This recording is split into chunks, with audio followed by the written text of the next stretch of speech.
마태복음 2장 13절에서 18절 말씀입니다. 마태복음 2장 13절에서 18절 말씀 함께 합독하십니다. 그들이 떠난 후에 주의 사자가 요셉에게 현몽하여 이르되 헤롯이 아기를 찾아 죽이려 하니 일어나 아기와 그의 어머니를 데리고 애굽으로 피하여 내가 내게 이르기까지 거기 있으라 하시니 요셉이 일어나서 밤에 아기와 그의 어머니를 데리고 애굽으로 떠나가 헤롯이 죽기까지 거기 있었으니 이는 주께서 선지자를 통하여 말씀하신 바 애굽으로부터 내 아들을 불렀다 함을 이루려 하심이라. 이에 헤롯이 박사들에게 속은 줄 알고 심히 노하여 사람을 보내어 베들레헴과 그 모든 지경 안에 있는 산의 아이를 박사들에게 자세히 알아본 그때를 기준하여 2살부터 그 아래로 다 죽이니 이에 선지자 에레미야를 통하여 말씀하신 바 라마에서 슬퍼하며 크게 통곡하는 소리가 들리니 라헬이 그 자식을 위하여 애곡하는 것이라. 그가 자식이 없으므로 위로받기를 거절하였도다 함이 이루어졌느니라. 아멘. 이 세상에는 크게 두 종류의 사람이 있습니다. 한 종류는 사람을 살리는 사람, 또 하나는 사람을 죽이는 사람입니다. 사람을 살리는 사람은 의사, 또 목회자, 상담가, 선생, 부모, 이런 사람들은 육체적이든 정신적이든 영적이든 사람을 살리는 일을 하는 사람들이죠. 그런데 사람을 죽이는 사람은 살인강도, 술 취한 운전자, 히틀러, 스탈린, 김일성 같은 독재자들은 사람을 죽이는 사람이죠. 성경에도 보면 크게 두 종류의 사람으로 분류할 수 있습니다. 한쪽의 사람은 사람을 계속 살리게 하는 사람들, 한쪽은 사람을 죽이는 사람들, 이렇게 크게 두 가지로 볼 수 있습니다. 동방 박사들이 별을 따라서 예수님을 만나게 되고 황금, 유향, 모략을 예물로 드리게 됩니다. 그리고 하나님이 꿈에 나타나셔서 헤롯에게 보고하지 말고 다른 길로 돌아가라 라는 말씀을 듣고 고국으로 돌아가죠. 동방 박사들의 보고가 없자 헤롯 왕이 속은 것을 알고 이제 분노해서 그때 알아본 때를 기준해서 2살 아래의 남자 아이들을 살해하는 엄청난 비극이 일어납니다. 예수님은 태어나실 때부터 계속해서 살해 위협을 받게 됩니다. 마치 출애굽기 때 보시면 모세 때에 그 유대인의 남자 아이들이 바로에 의해서 모두 다 죽임을 당하는 것 같이 예수님도 살해 위협을 받게 됩니다.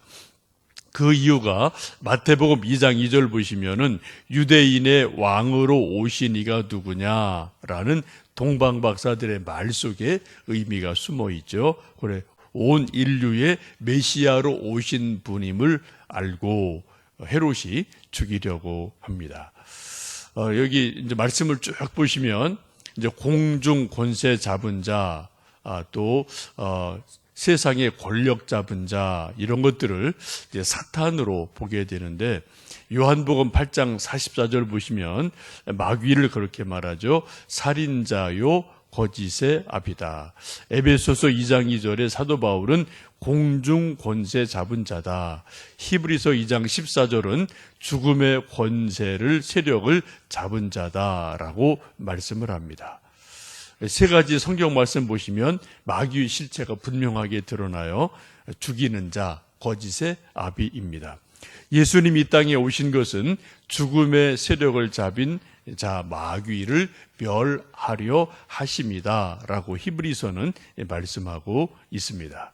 예수님 십자가 달려 죽으시지만 3일 만에 부활하심으로 죽음을 무력화시키고 죽음의 권세를 가진 자 마귀를 이기시는 놀라운 일을 예수님께서 하시게 됩니다.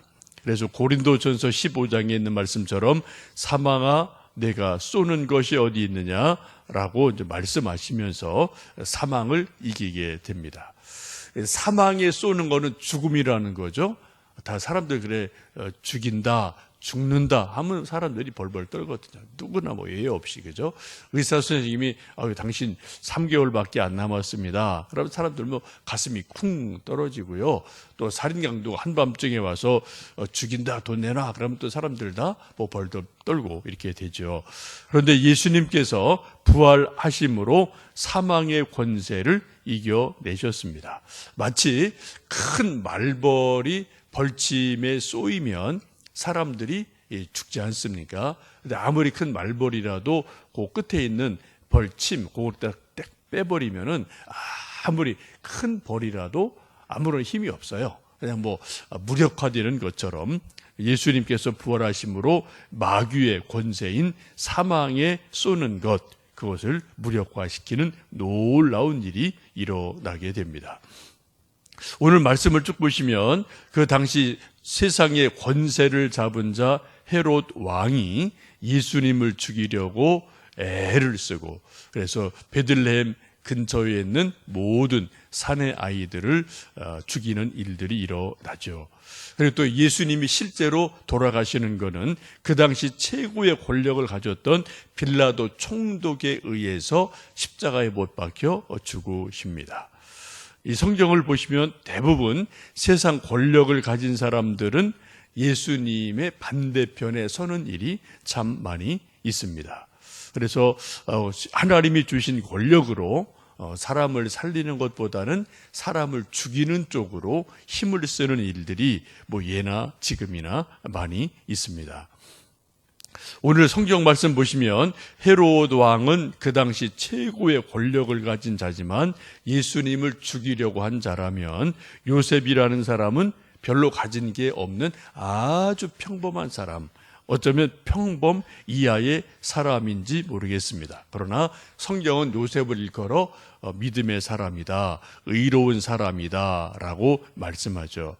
그래서 13절 말씀 보시면 이제 하나님의 사자가 요셉에게 현몽하여 말씀하기를 헤롯이 아기를 죽이려 하니 일어나서 아기와 모친을 데리고 애굽으로 피난해서 말씀할 때까지 있으라라고 가르쳐 주셔서 이제 아기 예수와 모친을 모시고 애굽으로 피신해서 아기 예수님의 생명을 살리는 사람의 일을 합니다.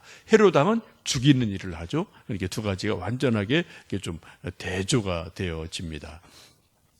이집트 카이로에 가면은 지금도 예수님이 이때 피난하셔서 사셨던 곳에 예수님을 기리는 그런 피난 교회가 있어서 예수님이 정말 오래전에 2000년 전에 애굽으로 피신하셨던 것을 이제 그 현장을 찾아볼 수가 있습니다.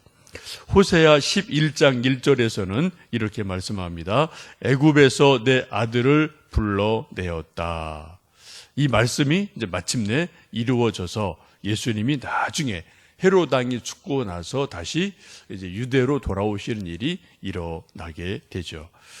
이제 많은 사람들이 궁금한 것이 이제 말도 잘 통하지 않고 또 외국인데 애굽으로 가서 예수님과 요셉, 마리아가 어떻게 무엇하고 살았을까라는 궁금증을 갖는데 이제 많은 성사학자들은 동방 박사들이 예물로 드린 황금, 유향, 모략, 특별히 황금은 뭐 옛날이나 지금이나 돈의 가치가 늘 있는 게 황금이죠. 이 금으로 예수님이 얼마간 계실 때 또 요긴하게 사용하였을 것이다 라고 보고 있습니다.